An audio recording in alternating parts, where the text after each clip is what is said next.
जय हिंद। आप सभी का युवराज क्लासेस में हार्दिक अभिनंदन है। जीव विज्ञान के जो सीरीज चल रहा है, इस सीरीज के अंतर्गत हम लोग जो है पादप रोग के बारे में अध्ययन करेंगे, चर्चा करेंगे। देखते हैं कि पादप रोग किन किन जीवाणुओं, किन किन विषाणुओं और किन किन कवकों के द्वारा होता है और उस रोग का नाम क्या है। ठीक है। इसके साथ साथ पादप रोग में तत्वों की कमी से भी कुछ पादप रोग होते हैं, तो वो हिस्सा हम लोग अगले भाग में देखेंगे। फिलहाल इस भाग में जो है हम लोग जो है जीवाणु जनित, कवक जनित और विषाणु जनित रोग देखेंगे। सबसे पहले बात करते हैं जो पादप में रोग होता है, उस पादप रोग के विज्ञान के अध्ययन को हम क्या कहते हैं? पादप रोग विज्ञान कहते हैं। और इस पादप रोग विज्ञान का जो जनक है वह ई.जे. बटलर है। ई.जे. बटलर इनको जो है पादप रोग विज्ञान का जनक मानते हैं। ठीक है। चर्चा करते हैं, देखते हैं कौन कौन से रोग किनके द्वारा होता है और उस रोग का नाम क्या है। पहले बात करते हैं कवक जनित रोग। कवक जनित रोग में पहला जो रोग है मूंगफली का टिक्का रोग। मूंगफली का टिक्का है, मूंगफली की पत्तियों में जो है टिक्के जैसी संरचना देखी जाती है। जैसे टिक्का लगाते हैं तो उसके जैसी संरचना देखी जाती है। तो यह मूंगफली का जो टिक्का रोग है वह किसके द्वारा, किस कवक के द्वारा होता है? तो शार्कोस्पोरा पर्सोनेटा एक कवक है, शार्कोस्पोरा पर्सोनेटा, उसके द्वारा मूंगफली में टिक्का रोग होता है। ठीक है। अगले बात करते हैं आलू में अंगमारी रोग होता है। आलू में अंगमारी रोग होता है। ठीक है ना। तो यह रोग जो होता है वह किस कवक के द्वारा होता है? यह जो रोग होता है अल्टरनेरिया सोलेनी के द्वारा होता है। अल्टरनेरिया सोलेनी कवक के द्वारा होता है। ये सोलेनी जो इसकी प्रजाति है, एक्चुअली जो है सोलेनी क्यों नाम रखा गया? क्योंकि यह सोलेनेसी फैमिली में आता है और आलू जो होता है सोलेनेसी फैमिली का मेंबर है। तो इस मेंबर में होने वाले जो रोग कवक के द्वारा हुआ है उसी के आधार पर इसका नाम सोलेनी कर दिया गया है। ठीक है। नेक्स्ट बात करते हैं गेहूं का काला कीट रोग जो होता है। गेहूं का काला कीट रोग वो किस कवक के द्वारा होता है? तो पैक्सिनिया ग्रैमिनी के द्वारा होता है। पैक्सिनिया ग्रैमिनी के द्वारा गेहूं में जो है काला कीट रोग देखा जाता है। ठीक है, होता है।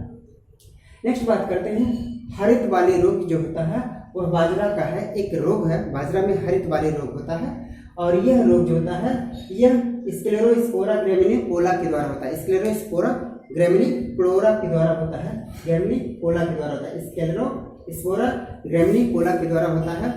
बाजरे में हरित वाली रोग होता है। ठीक है ना। अब बात करते हैं गेहूं का लूज स्मट रोग। गेहूं का लूज स्मट रोग जो होता है वह किसके द्वारा होता है? तो ऑस्ट्रेगोनिडावर टिटिका है। कौन? ऑस्ट्रेगोनिडावर टिटिकाई। यह जो है रोग किसमें होता है? गेहूं में होता है। ठीक है ना। गेहूं में जो लूज स्मट रोग है वह एक बार फिर से देखते हैं ऑस्ट्रेगोनिडावर टिटिकाई के द्वारा होता है। ठीक है। ये बहुत इंपॉर्टेंट है, बहुत ज़्यादा पूछा गया है। मूंगफली का भी बहुत ज़्यादा पूछा गया है। नेक्स्ट बात करते हैं क्रूसीफेरी कुल में सफ़ेद रस्ट का जिम्मेदार कौन सा होता है? तो जो क्रूसीफेरी है, क्रूसीफेरी जैसे एग्जाम्पल बात करते हैं, क्रूसीफेरी जैसे एग्जाम्पल की बात करते हैं, तो क्रूसीफेरी एग्जाम्पल में हम बात करते हैं तो जैसे सरसों हो गया, मूली हो गया, ये क्रूसीफेरी फैमिली के अंतर्गत आते हैं। और इसमें जो होता है जो रोग होता है सफ़ेद रस्ट रोग, तो यह किस कवक के द्वारा होता है? यह एल्ब्यूगो कैंडिडा के द्वारा होता है। ठीक है। नेक्स्ट बात करते हैं गन्ने का रेड रॉट रोग। ये बहुत इंपॉर्टेंट है, बहुत इंपॉर्टेंट है। गन्ने का रेड रॉट रोग यह किसके द्वारा होता है? तो प्लेटोट्राइकेटम फाल्केटम एक जो होता है कवक है, प्लेटोट्राइकेटम फाल्केटम जो होता है, इसके द्वारा गन्ने में रेड रॉट यानी गन्ने में लाल सड़न रोग होता है। ठीक है ना। देखते होंगे गन्ने को अगर जो चीरा जाता है तो उसमें सब लाल लाल धारी निकली होती है या दिखाई देती है, तो वो जो होता है लाल सड़न रोग गन्ने में, यह प्लेटोट्राइकेटम फाल्केटम के द्वारा होता है। नेक्स्ट बात करते हैं आलू का लेट ब्लाइट रोग।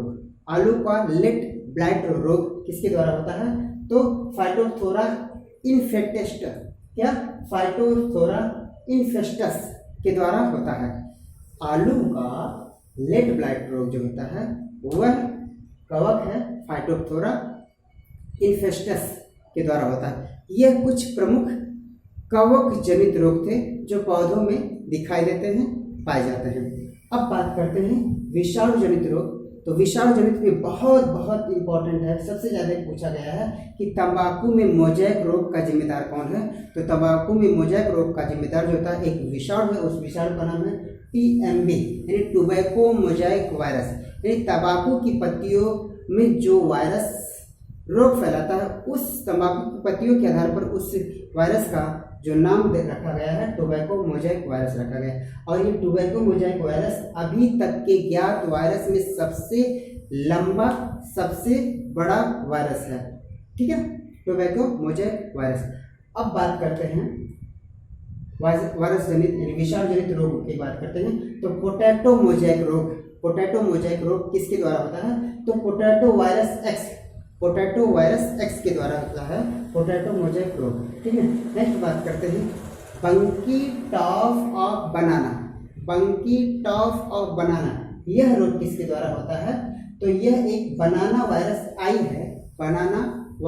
आई है, उसके द्वारा केले में बंकी टॉफ ऑफ बनाना देखा जाता है। ठीक है, अब बंकी टॉफ ऑफ बनाना कैसे जानेंगे? बंकी मतलब मंकी क्या खाते हैं? केला खाते हैं। तो केले में जो रोग फैलता है उसको बंकी टॉफ ऑफ बनाना कहते हैं। और यह रोग जो होता है बनाना वायरस आई के द्वारा होता है। ठीक है ना, आई मतलब मैं, और मैं क्या खाता हूँ? केला खाता हूँ। अपने आप को बंदर समझ लीजिए याद रखने के लिए। ठीक है, एक है रंग परिवर्तन रोग।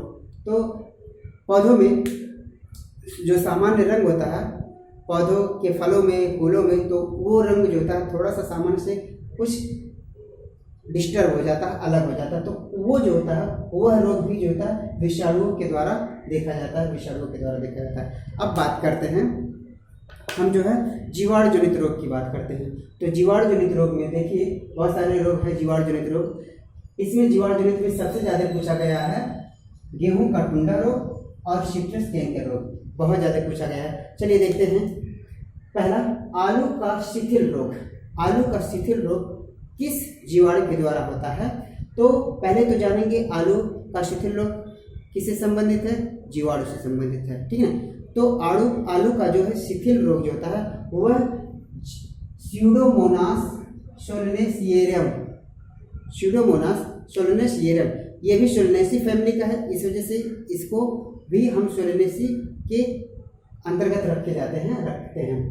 तो स्यूडोमोनास सोलेनेरियम जो होता है एक जो है जीवाणु होता है, उसके द्वारा यह रोग आलू में देखा जाता है। स्यूडोमोनास सोलेनेसियरम, आलू का शिथिल रोग। ठीक है, स्यूडोमोनास सोलेनेसियरम। अब बात करते हैं ब्लैक आर्म ऑफ कॉटन। ये एक रोग है जो कॉटन के पौधों में, कपास के पौधों में देखा जाता है और इसका मुख्य कारण जो होता है ज़ैंथोमोनास बैक्टीरिया है, ज़ैंथोमोनास जीवाणु है। ठीक है ना, किसमें? ब्लैक आर्म ऑफ कॉटन रोग किसमें होता है? कपास के पौधे में होता है। और किसके द्वारा होता है? तो ज़ैंथोमोनास के द्वारा होता है। नेक्स्ट बात करते हैं धान का अंगमारी रोग यानी bacterial blight disease of rice कह सकते हैं। तो यह रोग जो होता है ज़ैंथोमोनास ओराइजी के द्वारा होता है, ज़ैंथोमोनास ओराइजी के द्वारा होता है जो एक जीवाणु है। ठीक है, अब बात करते हैं सिट्रस कैंकर, बहुत इंपॉर्टेंट रोग है यह। तो जितने भी सिट्री फैमिली वाले मेंबर हैं उन पौधों में यह रोग देखा जाता है और यह ज़ैंथोमोनास सिट्री के द्वारा होता है। तो सिट्रस कैंकर जैसे नींबू में, संतरे में, ये इस पौधों में इस प्रकार के रोग देखे जाते हैं। तो ऐसे रोग को हम सिट्रस कैंकर रोग कहते हैं और ज़ैंथोमोनास सिट्री के द्वारा होता है। नेक्स्ट बात करते हैं गेहूं का टुंडा रोग। गेहूं का टुंडा रोग ये किसके द्वारा होता है? तो गेहूं का टुंडा रोग जो होता है वो कोरिनोबैक्टीरियम टिटकी तथा एंजोइना टिटकी के द्वारा होता है। यानी इस रोग के दो जीवाणु जिम्मेदार है, एक तो कोरिनोबैक्टीरियम टिटकी है और दूसरा एंजोइना टिटकी।